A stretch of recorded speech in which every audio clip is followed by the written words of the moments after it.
Yung plano, as of now, yung sa Rizal Hall, ay RTVM ang lead to. Tapos magkakaroon tayo ng under negotiation yung area na kung saan pwedeng mag-stand upper yung ating mga broadcast network companies.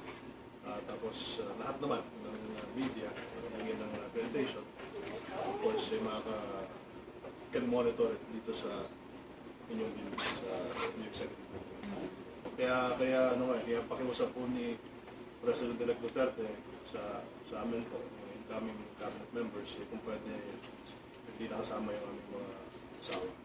Talagang masikip lang talaga sa loob. Masikip sa loob ng Rizal Hall. Hindi siya ganun kalaki yung espasyo. 500 lang kasi pwede na bisita.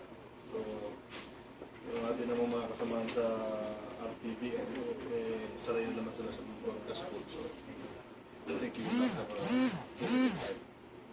Okay. 6 years yung presidency. I don't think na yung presidente naman hindi tayo, o hindi kayo kakausapin. Kasi, kung matatandaan nyo, dun sa Cebu, nakausap naman siya ng GMA, nakausap naman siya ng PBCBN.